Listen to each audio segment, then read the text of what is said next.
लालबाग सानेगुरुजी मार्गमध्ये राहणारे 62 वर्षीय सतीश वासुदेव सावंत हे लक्झरी मधून मूळ गावी प्रवास करत असताना लक्झरी बसमध्ये फिर्यादी सावंत यांच्या बाजूला असलेली प्रवासी महिला तळवड्या या ठिकाणी राहणारी आहे आणि तिनं खिडकी उघडण्यावरनं त्यांचा वाद झाला आणि त्या वादाचा राग मनात धरून तरणखोपमधल्या न्यू मिलिन हॉटेलजवळ बस थांबल्यानंतर आपल्या 6 आरोपी सहकाऱ्यांना बोलवून सावंत यांना मारहाण तसंच गावठी कट्टा दाखवून जीवे मारण्याची धमकी दिली आणि गळ्यातील 1,20,000 रुपयांची 20 ग्रॅम तोळ्याची चैन आणि 14,000 रोख रक्कम पळवली आहे। त्यामुळे पेण पोलीस ठाण्यामध्ये ह्या आरोपी विरोधात गुन्हा दाखल झालेला आहे। या गुन्ह्याचा तपास पोलीस निरीक्षक संदीप बागुल यांच्या मार्गदर्शनामध्ये अन्वेषण अधिकारी समत बेग आणि त्यांच्या पथकानं करून आरोपींना अटक सुद्धा केली आहे। तर ह्या आरोपींना 24 एप्रिल पर्यंत पोलीस कोठडी सुद्धा सुनावण्यात आली आहे। पोलिसांकडून अधिक तपास करण्यात येतोय। पेण पोलीस स्टेशनच्या हद्दीमध्ये पेणच्या पूर्वेस 18 किलोमीटरवरती नाडे निंबरवाडी म्हणून गाव आहे।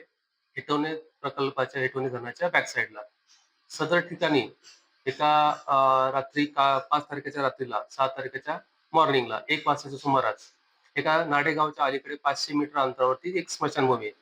त्या ठिकाणी 8 ते 10 इसम स्मशानभूमी काहीतरी जाळत असल्याचा प्रकार गावकऱ्यांच्या निदर्शनास आला। म्हणून सदरचा प्रकार खात्री करण्यासाठी नाडेगावातले सर्व ग्रामस्थ रात्रीच्या वेळी 1:30 ते 2च्या सुमारास सदर ठिकाणी गेले असता त्या ठिकाणी त्यांना सदर 7 ते 8 इसम एक आगोरी प्रथा करून तिथे जादूटोणा वगैरे करायचे निदर्शन आले। ग्रामस्थ येतात असताना त्यांना बघितल्यावरती त्या 7 ते 8 इसमांनी तिथून पळून गेले। ते पळत असताना त्या ठिकाणी 2 इसम त्यांच्या ताब्यात आले। सदरची माहिती नाडेगावातील ग्रामस्थांनी तात्काळ पोलीस स्टेशनला दिली। रात्रीच्या वेळेस PSI बेग व टीम आम्ही स्वतः सदर घटनास्थळी जाऊन त्याची खात्री केली असता आम्ही सदर ठिकाणी त्या स्मशानभूमीजवळ पाणी केली असता त्या स्मशानभूमीच्या तिथे वेगवेगळ्या प्रकारचे पूजेचे साहित्य, जादूटोणा करण्यासाठी आगोरी विद्येच्या वापरण्यात येणारे साहित्य, मानवी कवटी, कस्तुरी, शंख आणि पूजाविधी असं आम्हाला मिळून आले। सदर 2 इसमांना आम्ही चौकशी केली असता त्यांनी सुरुवातीला उडावडीची उत्तर दिली। त्यानंतर त्यांनी सांगितलं की पैशांचा पाऊस पडत असल्याचं आम्ही त्यांना सांगितलं। सर 2 इसमांना घेऊन ताब्यात घेऊन आम्ही पोलीस स्टेशनला आलो। सदर बाबत इतर सखोल चौकशी केली असता ते अद्याप उडावडीचे उत्तर देत होते।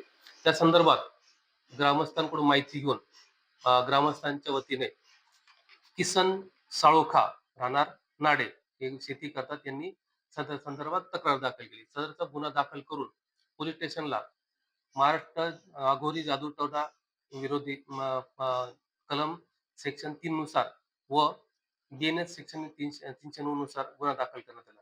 गुन्ह्याच्या तपासामध्ये 2 ताब्यात घेतलेले आरोपी प्लस अजून एकाचा शोध घेण्यात आला। असे एकूण 3 आरोपींना आम्ही अटक केलं।